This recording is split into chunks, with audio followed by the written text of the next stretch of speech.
We all know someone decent. They pay their taxes, they help their neighbor. They wouldn't even steal a candy bar.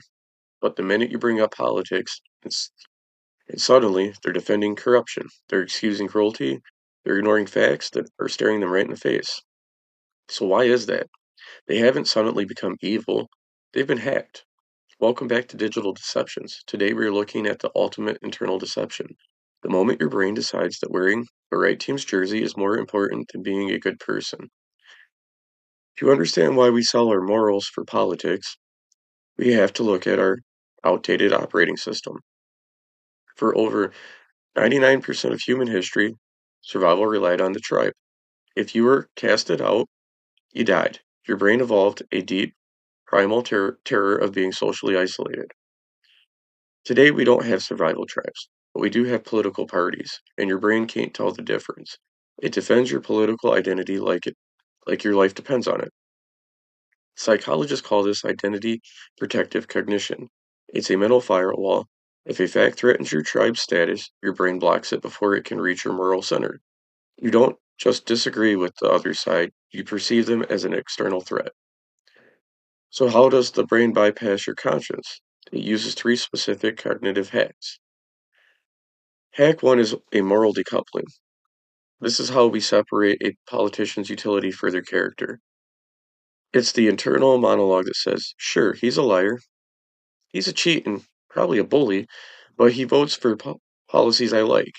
You decouple the person's actions from the results they get you. It's a moral bypass. Hack number two is motivated reasoning. Normally, you look at evidence and form a conclusion.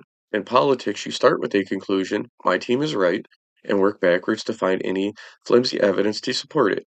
You aren't a judge, you're a defense attorney for your own side.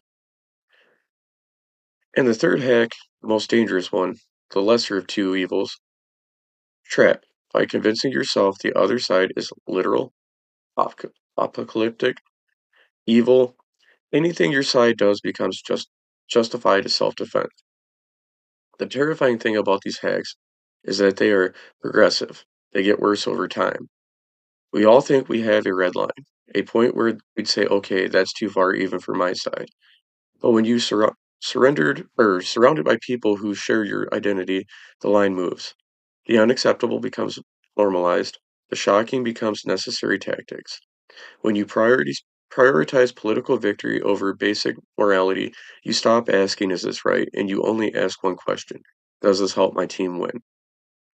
The great deception isn't some deepfake video on the internet. It's the lie your own brain tells you that your moral compressedness is okay because your side is the righteous one. Don't let your political identity become your entire personality.